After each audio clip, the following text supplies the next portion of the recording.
Hello, this is Mike Siver again, with Dick Overton on the Mike Siver Show. And tonight we're going to talk about expectations. Yesterday, Dick and I talked about expectations of manufacturers and what the public expects of them for their safety, which was an interesting show, and I hope some people get to watch it, look at yesterday's show. But today we're talking about people and expectations. And in my counseling practice, we deal a lot with frustration, anger management, even domestic violence, and even substance abuse, because people's expectations of other people lead them to frustration. And when the frustration is not dealt with in the early stages, it then becomes anger. And some people resolve anger by drinking. Some people resolve anger by fighting, and sometimes even worse. And I have a little example here, and Dick, you can jump in here anytime you want to. I read that. It's excellent. I can identify, I think a lot of people could identify with that scenario. Well, what we're talking about is a simple thing of two co-workers working in the same place, and one's car is broken down and in the shop getting fixed. Ask the other co-worker to pick him up or her up and take him to work each day until the car's fixed, which in itself is nice. It's not a problem. Seems harmless. But the expectations of the one person is I'm always on time, not knowing the other person very well or knowing them well enough to pick them up, but I'm always on time. I like to be to work on time and blah, blah, blah, all that kind of stuff. So he arrives to pick up the other person who's not ready. Waits, turns the car off, getting frustrated. Ends up going knocking on the door, say, come on, are we going? The guy's still brushing his teeth or something, whatever. All right. They get together, they come out, they get in the car, and they go to work. Now, they make it on time, but they've got to rush, which the initial guy doesn't really want to rush, initial person. So he becomes frustrated, and right away he's thinking, is this going to be a routine? But he doesn't say anything.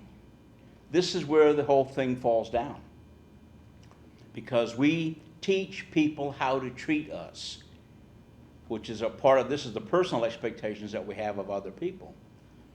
So then they do it again the next morning, and the next morning, not ready again.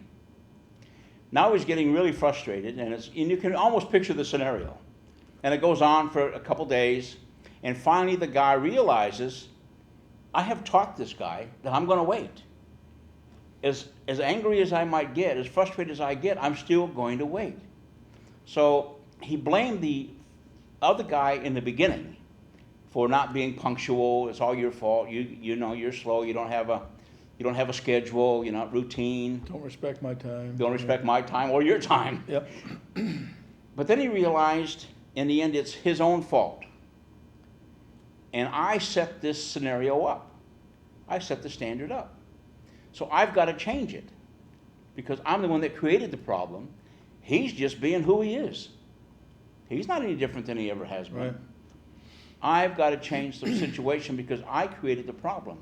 So as I go into the story, he then decides the next morning, and he tells him, to be fair, the day previous, if you're not on time tomorrow morning, I'm going to leave. Well, he never has before, so why would the guy believe him? So that we also set up the situation of, you're going to wait for me because you said you would. And that's an expectation the writers got. So he gets there the next morning, the guy's not ready, he leaves. Halfway to work, the phone rings, his cell phone rings. The guy's saying, well, can you come back and pick me up? He says, no, I'm not going to today. But I will be there tomorrow because I said I would. And if you're ready, we'll go. Well, the next day he's ready. Guess what? Yeah. He's on time and he's ready. Retrained. He retrained him.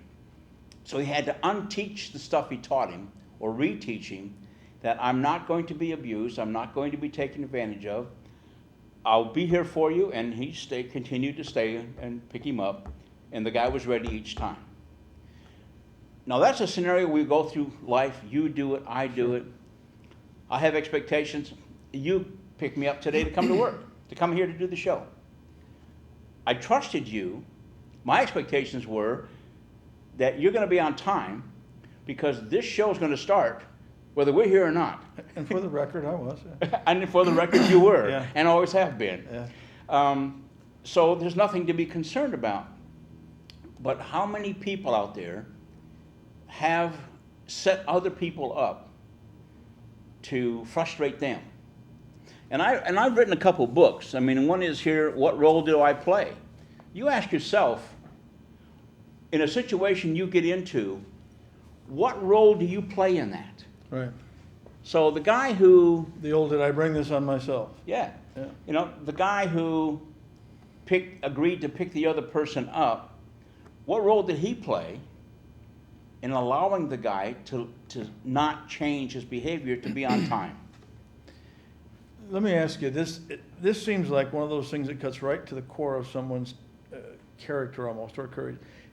I can see it going into the guy that does or doesn't complain about service at a restaurant. Yep. Almost gets ill or upset at making a demand on someone because it comes to the basic question. If I make a demand on them, I'm making myself superior to them. I'm not sure I am. Who am I to make those demands? I can see this going into even domestic relationships. Yep. When someone accepts a certain behavior at first, but then they've validated it by accepting it, so they've trained the other person it's okay. And when it goes on, how do I stop? Now it becomes even worse, a bigger issue to say, you can't do that anymore. And those things, expectations covers so much in life that people don't even think about. Right. And you mentioned about restaurants. Sure. It's funny, in America, I lived overseas for a long, long time, and over there, most of the wages are common wages. There's no little minimum wage for waitresses or waiters. It's standard wages. Mm-hmm. So you don't leave tips in most cases. Over here in America, the waitresses survive on tips. And the better waitress they are, or waiter, the more tips they get.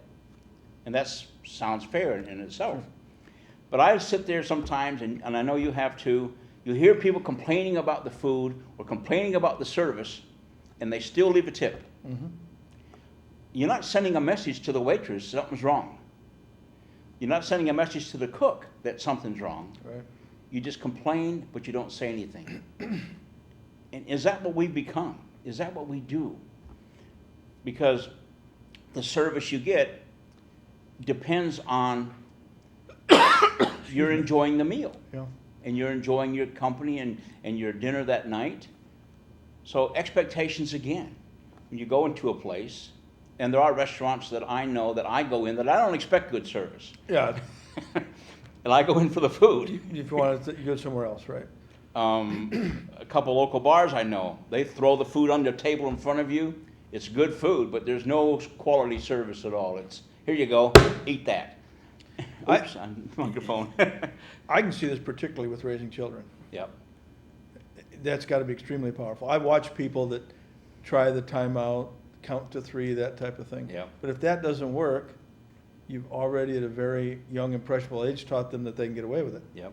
And then what do? I can't, what do? I have no other tools. I can't hit them. I can't throw them down the stairs. I can't, So if we're not careful early on, these are the teenagers that become unmanageable and talk back to you, and you wonder where it all started. Well, somewhere along the line you told them they could do that, even at a young age. Yeah, you do, and that's part of what we write about and what we talk about in our classes, is that we parents teach our children how to treat us. Mm-hmm.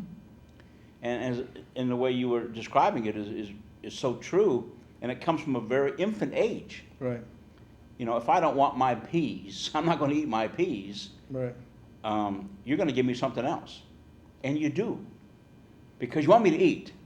You want me to have some nutrition or something, so you'll give me something different than because I don't want that. And I use an example when I was growing up with cauliflower. I didn't like cauliflower, and you weren't going to get me to eat cauliflower. Even though I realized I liked it, I wouldn't admit it because I couldn't lose my face. Yeah. I didn't like cauliflower. You knew they had expectations of you at that point. Yep. Yeah. And my mom, God bless her, would make me something different. Well, Mike doesn't like cauliflower. Well, then my sisters, who had to eat the cauliflower because they were girls, and my mom was a girl and she made them, but she couldn't make me because I was a guy for some reason. I don't understand it, but. A generation ago. And they used to get mad at me because mom would give me special food and not them. Mm-hmm. Expectations were I was going to get my way. Right. And I did up to a certain age when mom had enough, but that's another story. She realized she blew it. You're playing me here. She taught me how to treat her up to a point, and then I walked into it. And we were talking, probably the most common situation, and yet the most intense, the first time we have a really, really powerful relationship. We have lots of them in families, your brothers and sisters. Right. We have, we may get our first part-time job, and what are the expectations the boss has for me? Yep. But the really big one that so many people face is that permanent relationship, for instance, a marriage. Yep. And we were talking earlier about how powerful those expectations play a role in a satisfying marriage or one that works or doesn't work. And you were talking about how nice it would be if we could sort of have a little quiz ahead of time or cover those things, because they are going to show up. It's not mythical. Those things are going to show up. Yep. Well, I have and I guess the sad part about it, in some of the counseling we do with domestic violence and batterer intervention, where it gets pretty serious, so many times you hear the woman say, he wasn't like that while we were dating. Mm-hmm. He changed after we got married. And that's a whole different discussion about power and control and how men learn as they grow in certain situations, environmental situational learning. It's a whole different topic, but expectations were she had that this is the way he behaved during the dates. This is the gentleman he was while we were going out. This is the respect he gave me while we were going out. She expected that into the marriage without knowing it was going to change. Mm-hmm. In our practice, we have some forms, and we talked about those earlier. And I've created some forms that for new couples or couples in a situation where maybe they're running into some trouble, they have some issues, they come for counseling to try and maintain their marriage or get their marriage back on track. And we ask them to do the expectation form. And I've drawn them up. The lady will go into one room and the guy will go into another room with a male counselor and a female counselor.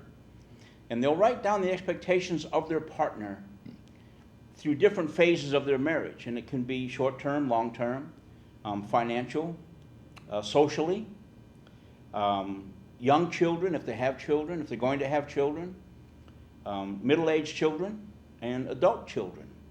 What are your expectations of your partner during all those different scenarios? And they take time, and it might take a day or more to fill those forms out because you have to have everything down. Those two forms brought back together as a couple are enough to do a week's counseling. And it answers all their questions.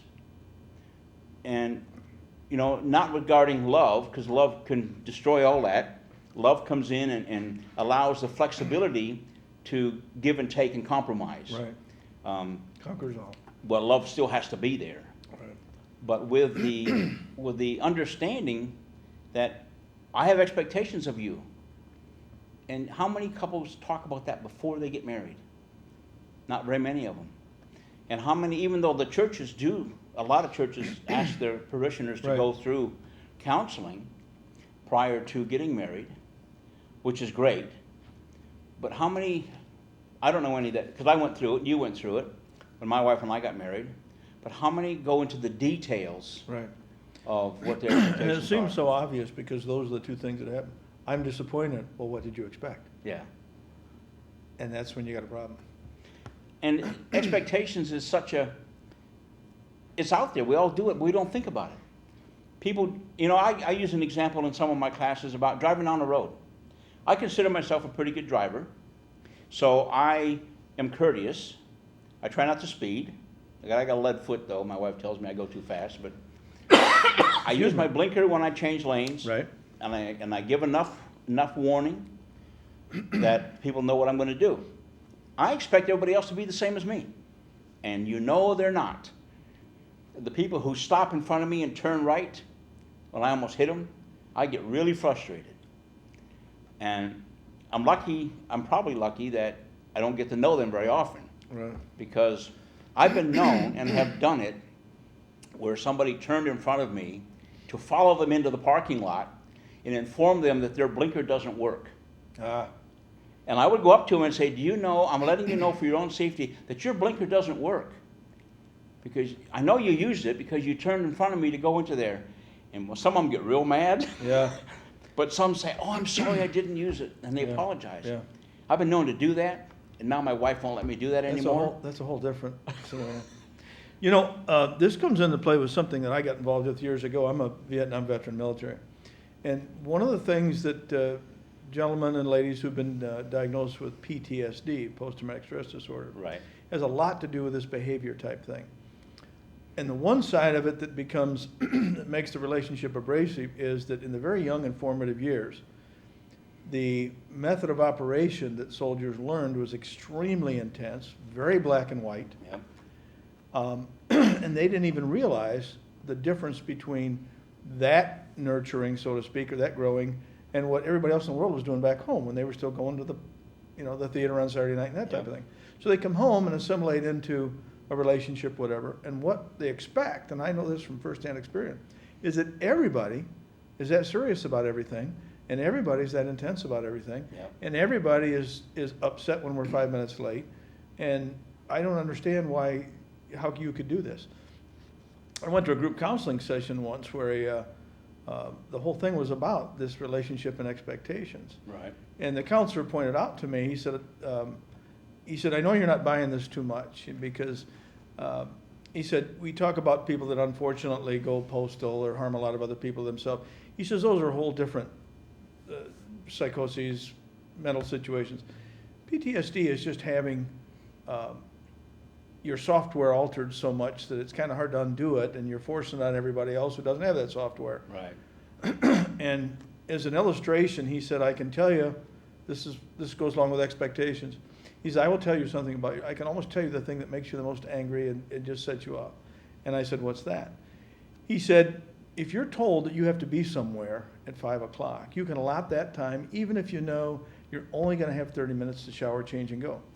But in that same 30-minute period, if you walk in the door and someone tells you, I forgot to tell you, we have to be here, you didn't expect that.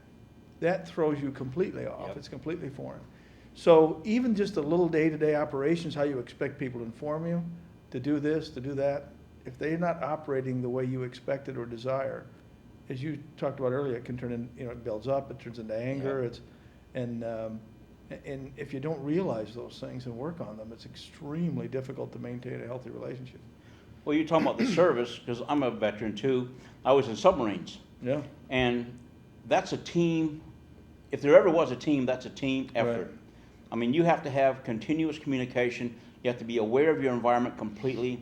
You have to notice everything that goes on around you and communicate all the time. Mm-hmm. Because if something goes wrong in a submarine, well, one dies, they all die. Mm-hmm. And it's such a team where you don't even notice it. And I expect that when I get out.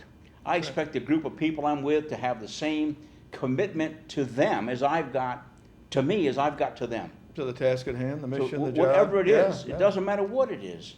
It can be picking up some paper Yep. or cleaning a yard. I expect and I'm there on time. I listen to what they've got to say. I give them what I have to say, and I ask if anybody needs any help, and we're continually talking. And all I do is upset people because I talk too much. And I ask too many questions. And I want to know everything that's going on, so I'm fully aware of my environment. And I don't understand why everybody's not the same.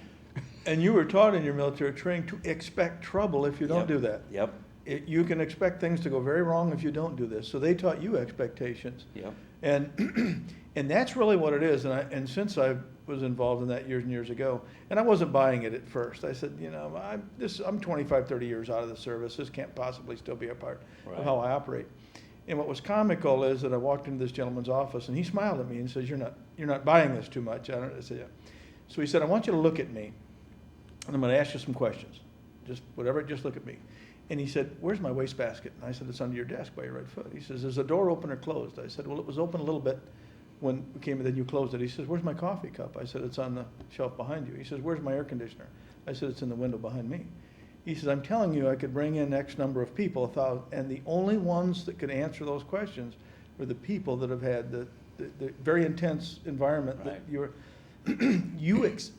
and I said, doesn't everybody, that was the thing, doesn't everybody operate? No, they don't, and you understand that. And that's the friction, that's the, Well, it's the same thing when I go out to a car. I automatically look at all the tires.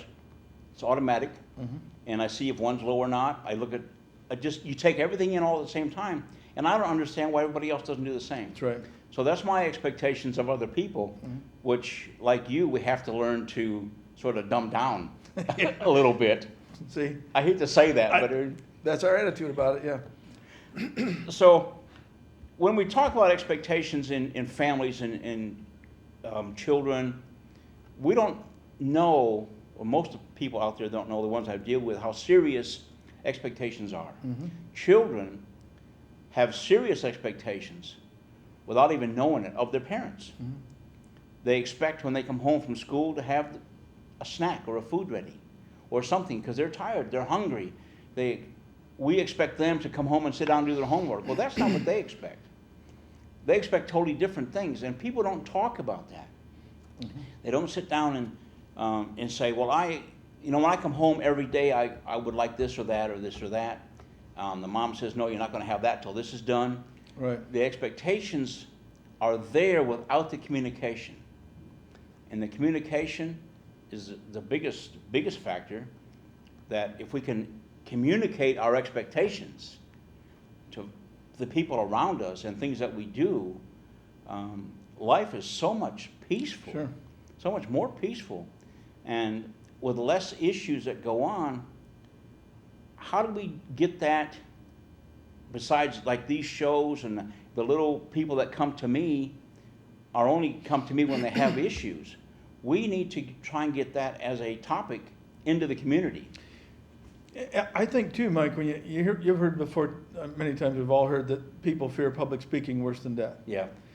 Because in public speaking, you're inserting yourself. When you go in the military, the first thing they teach you to do is yell. Yeah. Because that's an assertive thing, and they're going to get you out of your shell, and you sort of demand your place in the world. When you're in relationships, particularly personal relationships, marriages, that type of thing, it's very difficult for someone to speak and set a standard. They feel like they're making a demand. Yeah. It's very hard for us to assert ourselves in the world. Call it timidity, call it whatever, but it's why leaders are so valuable, because the other 105 people would like a leader. They'll wait until one shows up. So it's not really born into us to be assertive, especially with someone we care about. We feel we're being bullying. And as you said over and over again, communication is so important. I've seen families that you wouldn't think would have any difficulty because they seem to be rolling along fine. They certainly have a nice house to live in, and suddenly you find out they're apart. Well, What happened? What happened? Yeah. It has to be strictly what they expected and wanted out of each other. They don't feel they're getting it. And that's all it is. It's expectations Yeah. and communicating those expectations. I've been working slowly to try and get a class like this to go into the school and go into a classroom and just ask the kids, what are your expectations of this school? What are your expectations of the teacher sitting in front of you? Bullying is a big issue in school. Oh, wow. And what if kids had a way to come forward and train those people not to bully them in a constructive way without say, I'm not going to take that. It needs to stop now. It's expectations. Yeah. And the bully has expectations. And That they're going to get away with it. that they're going to get away with it. And also, they have needs that they're trying to meet Right. by being a bully. Now we're Right. getting into some psychology here. We're Right, getting into right. some other stuff, but still, there's still expectations. Sure. And he can't get his expectations met at home in most cases, not all the cases, but in most cases. So he's trying to get his expectations met somewhere else. And that's usually inappropriate, out of place, and can get him into a lot of trouble. And if that's not looked at a young enough age, there's adult bullies usually end up in jail for whatever reason, because they Sure. take it to another level, Sure. which they didn't do when they were kids. But if we could get this kind of program into a classroom and ask everybody to sit down that's cognitive enough to understand the questions And Certainly at the high school level, they yeah, should, the high school they level, might even enjoy it. to find out. I think it's a good conversation. I've done some of this before. My sister's a teacher, and she's allowed me to come into her classroom and do some of this stuff. And it's a lot of fun. And the kids have fun. We have some Right. good conversations. And she said, now whether she was just humoring me or whatever, that for quite a while after that, the class was better, was different. There was more consideration, more understanding, more patience and tolerance of each other Right. in the classroom. And they started to ask a lot more questions. And how empowering is that for someone to know that it's okay Yeah, to tell people, I have expectations about how to be treated, and here's what they are. yeah. You don't have to take anything that comes along and survive it. You can actually orchestrate it to some degree. And it goes the same with clubs. I mean, you're a member of the VFW, I'm a member of the American Legion. We have expectations of the clubs that we belong to, Right. the organizations that we belong to. And they have expectations of us. But how often are they really communicated? How often are they laid down? Besides, you have rules and regulations. You can't do this, you can't do that, and that's fine. But what are your expectations of all these people? And then you have expectations of officers in those clubs to do certain things. And a lot of club members I know, because I've been in them for a long time, and so have you, their expectations are too high. They really don't know that they're expecting too much, because we're all working people. Most of us have jobs. I mean, I'm fortunate enough, I think you are too. You're retired now, and I'm Right. just retiring. So we can devote a bit more time to these things that are our favorite things. And that's one of the things I learned in this other arena of discussion or counseling is reasonable expectations. Yes, yes. It asks you to measure your expectations against those people and what they're likely to be able to perform or provide, and reasonably you should expect of them. Yeah. And then say, am I being unreasonable? Is this my intensity again showing up, everything right now and perfect in black and white, because it's all life and death. If you don't do it right, somebody's going to get killed, That's not the world they live in. So reasonable expectations are very important too. Well, that's what's so powerful about these two papers that we do with the couples. Getting back to that, was the expectations of one may be a lot higher than the expectations of the other one. So now we have room to talk.